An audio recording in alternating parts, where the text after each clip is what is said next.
For decades, there was a magic number in America: $100,000. It was the golden ticket, the ultimate symbol of success. If you earned six figures, you had made it.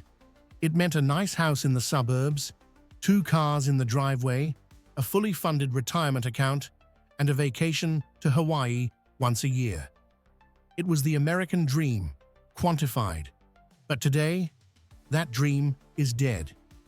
If you live in a major US city and you earn $100,000 a year, you are not rich. You are not even comfortable. In 2025, earning 6 figures means you are just surviving. You live in a rented apartment you can barely afford. You drive a car the bank actually owns. You check your grocery prices with anxiety. And at the end of the month, after taxes, rent, and insurance, your bank account is almost empty. The system hasn't just changed, it has broken. We are witnessing the death of the American middle class. Today, we are going to decode the math behind this nightmare. Why does a 6-figure salary feel like poverty? Where is your money actually going? And most importantly, is there any escape from this trap? Welcome to EconDecoded. Let's look at the numbers they don't want you to see. Let's start with the most obvious culprit: the value of your money. People often say, "My grandpa bought a house for $30,000, and we laugh, thinking it's just normal inflation. But we don't realize how violent this shift has actually been. Let's look at purchasing power. In 1980, a salary of $100,000 was elite status. Adjusted for inflation, that is equivalent to earning nearly $350,000 today. Think about that for a second. To live the same lifestyle a 6-figure earner lived in 1980, you need to be making over $1/3 right now. But here is the trap. The government tells you inflation is 3% or 4%. This is a lie by omission. The Consumer Price Index is a flawed metric. It measures the price of cheap TVs and plastic toys, but it conveniently ignores the explosion in the cost of the things you actually need to survive. Since the year 2000, the cost of electronics has gone down, but the cost of hospital services, it is up over 200%. College tuition, up 180%. Childcare, up 150%. The things that define a middle-class life, health, education, and family, have become luxury goods. So, you have a $100,000 salary on paper. But in reality, your real wage, what you can actually buy, has been shrinking for decades. You are running on a treadmill that is getting faster and faster, just to stay in the same place. Now let's talk about the biggest thief of your wealth: housing. Financial experts used to have a golden rule: never spend more than 30% of your income on housing. Let's do the math. If you make $100,000, your take-home pay after taxes is roughly $6,000 a month. Following the 30% rule, your rent or mortgage should be $1,800. Good luck finding a decent family home for $1,800 in New York, Los Angeles, Miami, or even Austin. In many major cities, the average rent for a 1-bedroom apartment has surpassed $2,500 or even $3,000. If you have a family, you are looking at $4,000. Suddenly, housing isn't taking 30% of your income. It's taking 50 or 60%. You are functionally house poor. Why is this happening? It isn't just supply and demand. It is the financialization of housing. Institutional investors and private equity firms have entered the housing market. They treat homes like stocks, driving prices up to maximize their portfolio returns. The result is clear. The American dream of home ownership is being replaced by the American reality of forever renting. When you give half your income to a landlord, you cannot save. You cannot invest.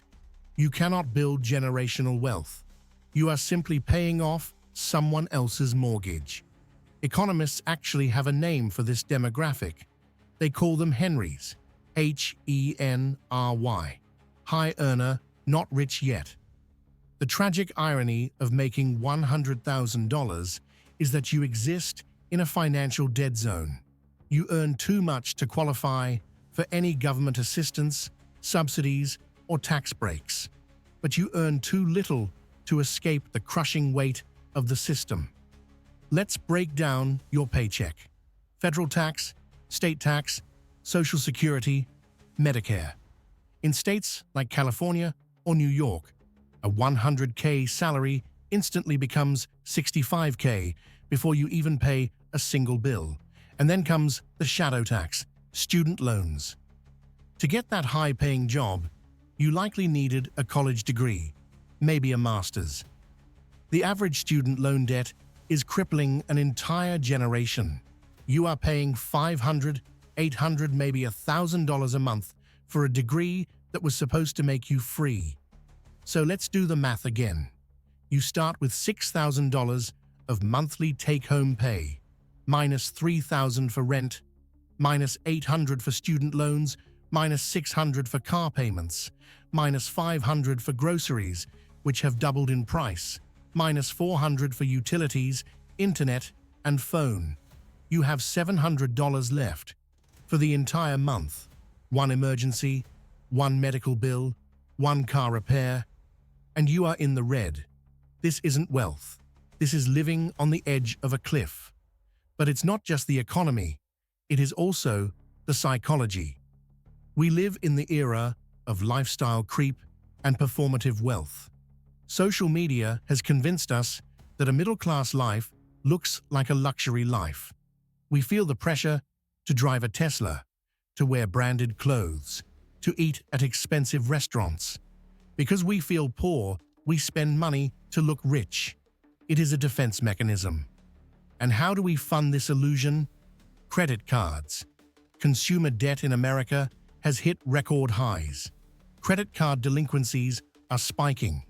Why? Because the six-figure earner is using their credit card to buy groceries. They are using debt to maintain the appearance of the middle class, even though the foundation has rotted away. This is the debt spiral. You work hard to pay the interest, so you have no money left, so you use the card again. It is a modern form of indentured servitude. You look free, but you are chained to your lenders. So, we have to ask the hard question. Is the middle class officially dead?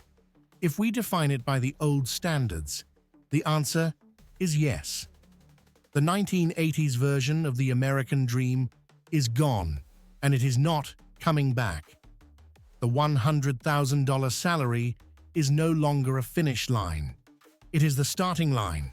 We have to stop pretending that the old rules apply, waiting for the government to fix inflation, waiting for housing prices to crash. That is not a strategy. That is hope. And hope is not a financial plan.